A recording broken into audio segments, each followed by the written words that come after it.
Hello everyone. I hope you all will be good. Welcome to this new lecture for the new subject.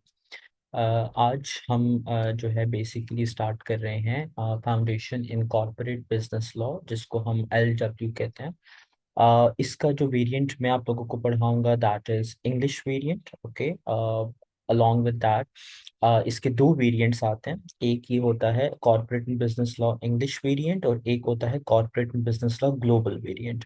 Pakistan में majorly students जो है वो English variant ही choose करते हैं। English variant का मतलब है कि ये बेसिकली लॉ जो है वो यूके का सिस्टम इसमें ज्यादा जो है वो पढ़ाया जाता है। जो ग्लोबल वेरिएंट होता है उसमें इंटरनेशनल लेवल पर यूनाइटेड नेशन के जो लॉज वगैरह हैं उन पर थोड़ी डिस्कशन जो है वो की जाती है। So my preference would be कि आप ये वाला जो इसका वेरिएंट है इसको स्टडी करें, but if someone is studying the global variant so they can also let me no.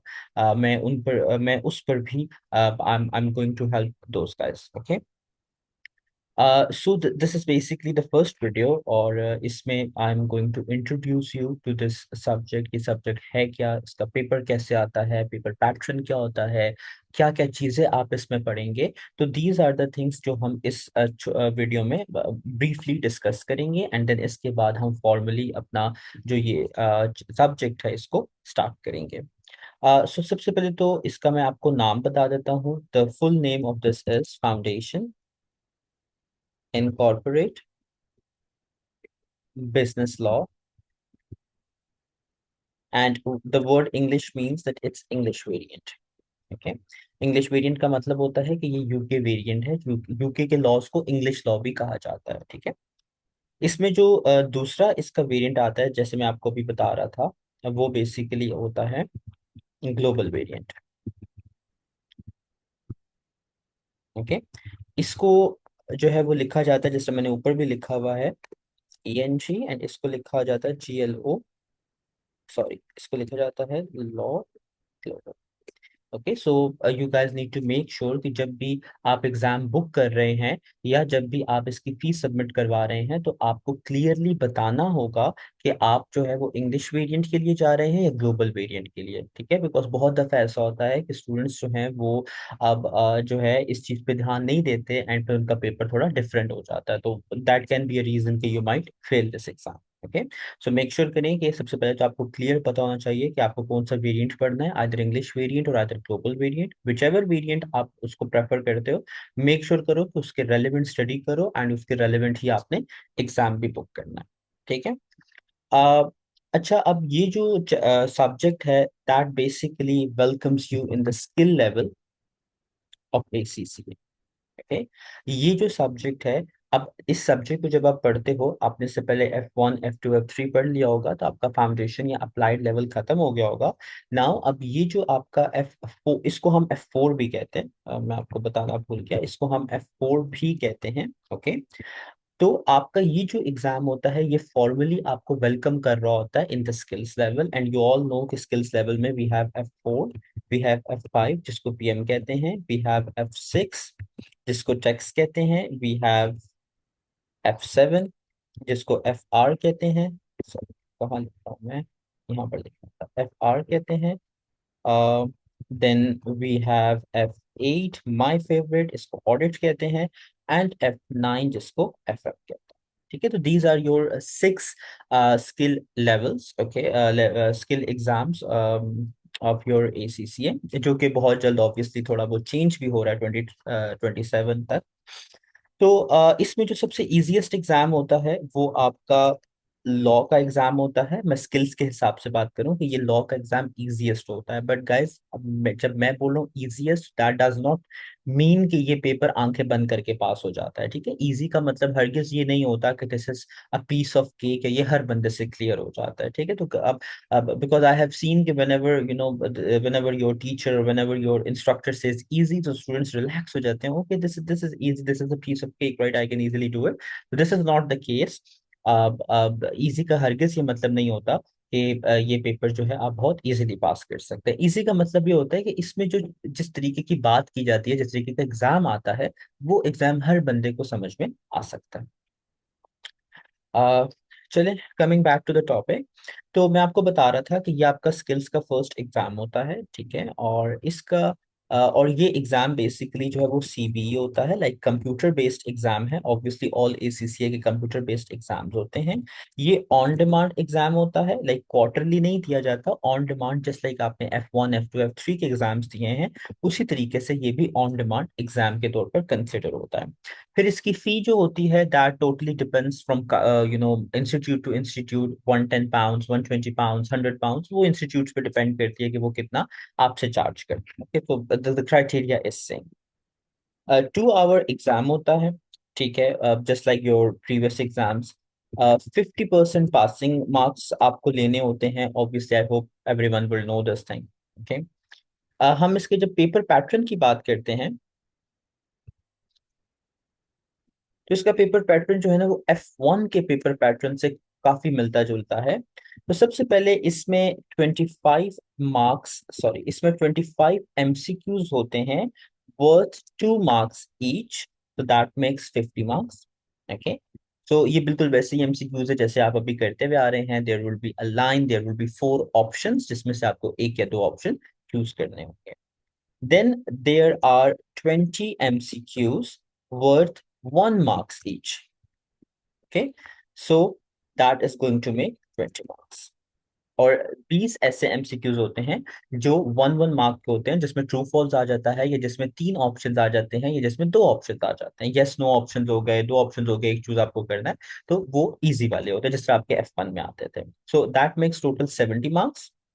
And number 3, आपके जो 6 जो है वो MCQs ऐसे आएंगे जो कि आपके होंगे worth 5 mark each. Okay, so that makes 30 marks.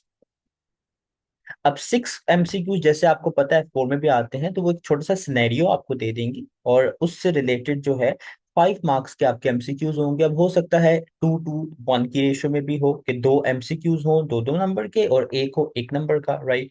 फिर ऐसा भी हो सकता है 5 MCQs हो, 1 मार्क्स ईच।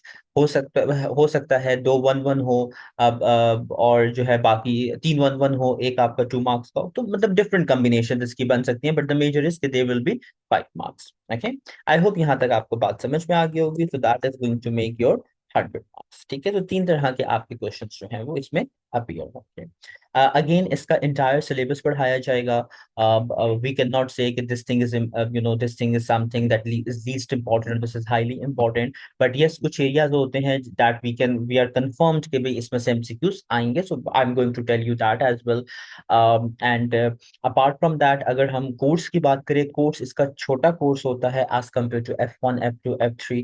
इजीली जल्दी कवर हो जाता है, but I will never say कि ये इजीली या जल्दी पास हो जाता है। Obviously you guys will be having this idea कि F4 is relatively a very easy subject, easily pass हो जाता है, no doubt easily pass होता है, लेकिन उनका पास होता है जो properly इसको prepare करते हैं। It's not like you just can prepare it in a day or two or in a 1 week and you will just go exam and you will clear it. You can clear it, but उसमें luck factor आ जाएगा। I'm not discussing about the luck, I'm discussing the smart work that you can do, right? So make sure करें। No doubt paper बहुत आसान है, but again self study की गलती मत कीजिएगा। I will never recommend any subject to be self studied. The reason behind that इज कि देखिए, जब आप सेल्फ स्टडी करते हैं आपको बाहर चीजें समझ में आ रही होती हैं, नो डाउट। मैंने खुद भी सेल्फ स्टडी किया हुआ है कुछ सब्जेक्ट्स को, but later on I have found that that was a very big mistake of mine. Then I formally registered myself in the institute, और मैंने उनको रिवाइज किया। इवन तो मेरे एग्जाम्स पास थे, बट मैंने उनको रिवाइज किया in order to know the in depth details. तो द रीजन कि आज मैं अब जो है वो I am tutoring and mentoring the student is because I have that kind of knowledge जो एक मेंटोर के पास होना चाहिए, जो अब स्टूडेंट्स को गाइड कर सकता है। अगर मेरे पास वो नॉलेज ना होता तो I will not be doing this thing, right. So make sure करें, do not self study it. आप जैसा मर्जी पढ़े, चाहे ऑनलाइन पढ़े चाहे फिजिकल में पढ़े, that is totally up to you, but इसको सेल्फ स्टडी मत करें। बहुत सी ऐसी टेक्निकल चीजें हैं अब जो एक स्टूडेंट अगर सेल्फ स्टडी करता है तो उसको जो है वो समझ में नहीं आती, राइट। सो मेक श्योर करें to to go for some mentoring. Discussing ahead, अगर मैं इसके आपको कोर्स कंटेंट का थोड़ा बहुत ओवर व्यू दे दूं, तो कोर्स कंटेंट में लॉ के बारे में ही बात होगी। वो तमाम लॉज जो एक बिजनेस में इन्वॉल्व होते हैं, बिजनेस रिलेशंस में इन्वॉल्व होते हैं, बिजनेस कॉन्ट्रैक्ट्स में इन्वॉल्व होते हैं, या कैसे कैसे आपकी जो कंपनी सॉरी कैसे आपके जो कंट्री लॉज हैं वो आपकी कंपनी की प्रेजेंस को अफेक्ट कर सकते हैं। तो इसमें कुछ फेमस नाम मैं लिख देता हूँ, मैं बहुत डिटेल में तो नहीं जाऊंगा। अब I don't want you guys to get confuse, but छोटे छोटे नाम लिख देता हूँ जो बड़े फेमस हैं। आप इसमें टॉट लॉ पढ़ेंगे। अब I am not going to explain what टॉट लॉ इज, बिकॉज वो हम लेटर चीजों में डिस्कस करेंगे।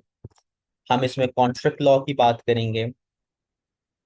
हम थोड़ा सा इसमें क्रिमिनल लॉ को टच करेंगे, जिसमें हम क्राइम्स को देखेंगे एंड उसके बारे में क्या लॉ आपका कहता है।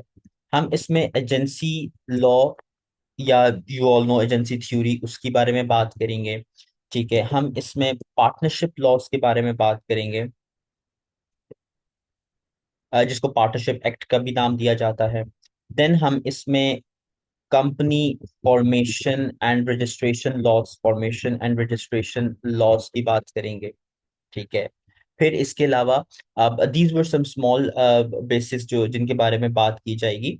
और अब यही मेजर यही चीजें हैं, इसके अलावा छोटी छोटी चीजें जो हैं इसमें और इन्वॉल्व होंगी। But this is the your course content के ये इंपॉर्टेंट चीजें हैं, एंड यू कैन से कि दिस विल बी समथिंग के जो आप ज्यादातर पढ़ेंगे। ठीक है, अब कोर्स इसका again I am telling you छोटा है, आसान है। तब आसान होगा जब आप जो है इसको प्रॉपर तरीके से समझेंगे। Otherwise law will be, law is definitely a technical thing to tackle. Lawyers जो हैं वो ऐसे ही नहीं बन जाते, दे स्टडी अ लॉट। तो हम बेसिकली इस सब्जेक्ट में नाकाम लॉयर बनने की कोशिश करेंगे, because we will be just discussing about the business laws, right. So lawyers भी ये सब चीजें पढ़ते हैं।